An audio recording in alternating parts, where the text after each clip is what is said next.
Hi all, hoping that you're well and that your September is off to a good start.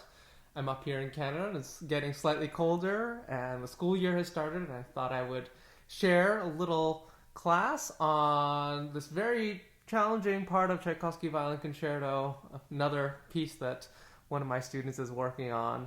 So this was one of my favorite passages when I was a kid, and I remember actually photocopying these couple pages as a 12-year-old and just working through the fingerings. I probably used all the wrong ones, but it was great to be able to have a passion project, and I hope that all of you, as you continue your journey with the violin, have something that you're always aspiring to, even if you don't necessarily feel like you're technically ready for it. So just a few tips on this particular passage. I think that this is a moment within the Tchaikovsky Concerto that you've actually had a break, which is great, and you're looking towards the new section of the concerto where Tchaikovsky really shows his ability as a composer of ballet, especially whenever I hear the main theme, which of course is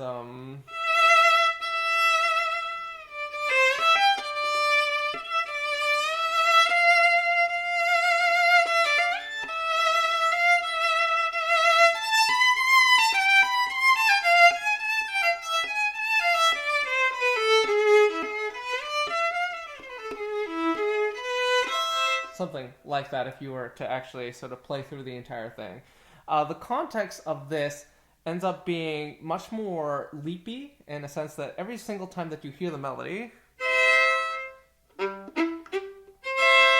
always feels like a landing spot for the dancer. So if you're ever approaching this and playing this slowly, what I would start with is just making sure that you really carve out the melody with more bow and more pressure, and then less on the fillers.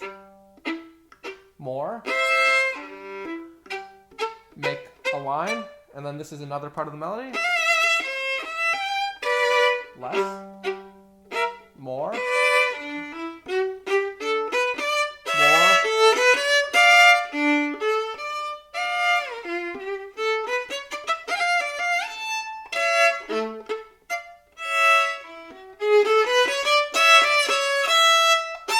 And then we finally get to this new section, which I feel is a little bit more expansive and open with the instrument.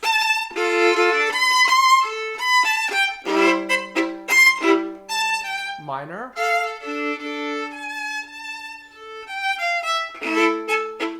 And we start going to this very dark place.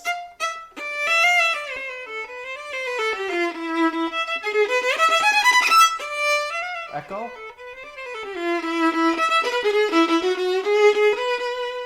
And we're at peace again. So forth and so on. Another good thing to think about is just how you're catching the bow. Getting that nice articulation on every single note. So if you're going through this the entire time, just make sure that you have some pressure and release. Pressure, release.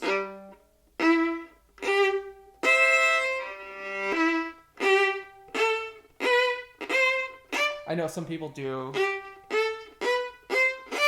If you can, that's great because that provides a really nice way to get to the frog. I like to do separate just because my bow works a little bit differently. But just finding different ways to accentuate and really just feel like the entire thing, even though you're processing like this, eventually what you'll want is more of a lighter stroke.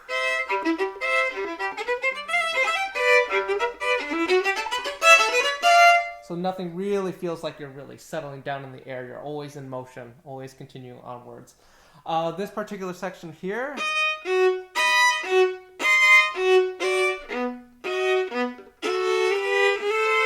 just a lot of slow work. This one right here is really tricky.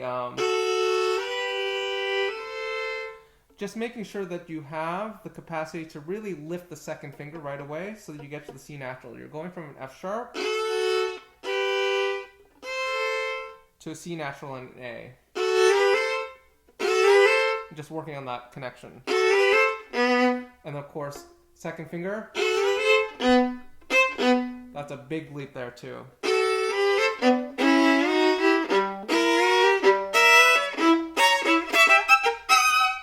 and so on. Same thing here.